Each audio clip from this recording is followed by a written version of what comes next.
पक्ष विपक्ष की तीखी नोकझोंक और सदन की कार्यवाही फिर स्थगित। मॉनसून सत्र का आज 15वां दिन भी जो है हंगामे की भेंट चढ़ गया।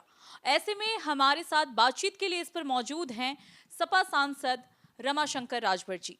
सर, सबसे पहला सवाल तो मेरा आपसे सत्र को ही लेकर होगा। विपक्ष के बार बार जो जवाबदेही की मांग हो रही है अमित शाह को लेकर के, उसकी वजह से सदन की कार्यवाही जो है वो स्थगित हो रही है और सत्ता पक्ष आरोप लगा रहा है कि विपक्ष सदन सुचारू रूप से चलने नहीं देना चाहता। जन सरोकारों से जब सत्ता मुंह मोड़ती है तो उसको विपक्ष का काम ही है कि उसे उठाए। यह सरकार सदन नहीं चलाना चाहती। बमुश्किल 1 घंटे की बात थी, आधा घंटे की बात थी। बच्चों पर पैलेट गन से गोली किसने चलवाई, करंट किसने लगवाया, लाठी किसने चलवाया, AK-47 किसने चलवाया, यही तो देश का नौजवान और देश जानना चाहता है।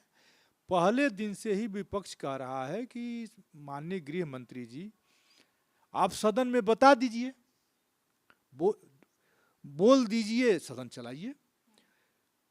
करोड़ों हिंदुओं की आस्था हुई और चढ़ावा चोरी हुई।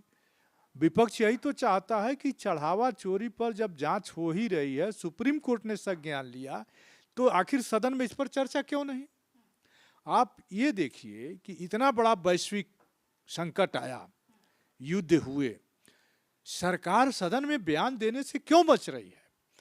तो यह सरकार जनता के अहम मुद्दों पर चर्चा न करा करके ध्यान भटकाने वाले और विपक्ष पर आरोप लगा रही है कि सदन नहीं चलने दे रहा है। अरे विपक्ष तो तैयार बैठा है, आओ आप चर्चा करो, इन 2 मुद्दों पर चर्चा करके और फिर आगे बढ़ो, कौन रोक रहा है। ये बिल पर बिल पास कराते जा रहे हैं, सदन रोज हंगामे की भेंट चढ़ रही है। ये सदन में बोलेंगे नहीं, यूट्यूब पर बोलेंगे, सोशल मीडिया में बोलेंगे, अखबारों में बोलेंगे। तो सरकार तो 140 करोड़ की जनता सदन में बैठती है, तो 140 करोड़ जनता के सवालों पर सदन में चर्चा क्यों नहीं करते। इसका मतलब साफ साफ है कि ये सरकार सदन नहीं चलाना चाहती। अच्छा सर, आपने अभी करोड़ों लोगों की आस्था का जिक्र किया, जैसे रामचंद्र चौड़ी वाला मुद्दा वो भी तुल पकड़ रहा है, लगातार विपक्ष जो है इसको लेकर के प्रदर्शन कर रहा है। तो इस पर एक सवाल अहम बैठता है कि पप्पू यादव या विपक्ष जिस तरीके से सिंबलाइज वे में प्रदर्शन किए, अब साधु संत समाज नाराज हो गया और लगातार आरोप लगा रहा है। कोई साधु संत नाराज नहीं हुआ। हम पप्पू यादव ने भगवा वस्त्र पहन लिया था।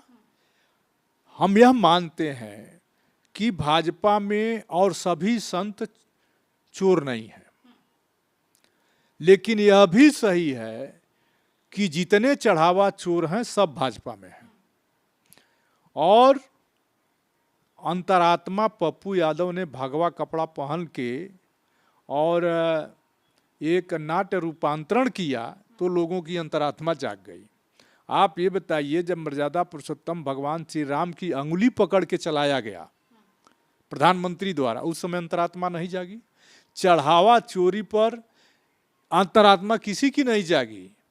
चढ़ावा चोरी पर भी तो अंतरात्मा जागनी चाहिए थी।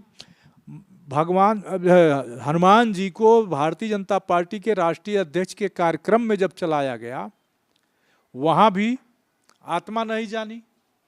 वहाँ जब भगवान राम के हनुमान जी को नचाया गया तो अंतरात्मा नहीं जागी। तो इनकी अंतरात्मा तभी जागती है तुरंत इनको अपमान दिखता है। कोई अपमान पर हमने, हालांकि समाजवादी पार्टी ने केवल नाट्य रूपांतरण चंदा चोरी का किया। पप्पू यादव जी के कार्यक्रम उनके अपने थे, उस पर समाजवादी पार्टी जिम्मेदार नहीं है।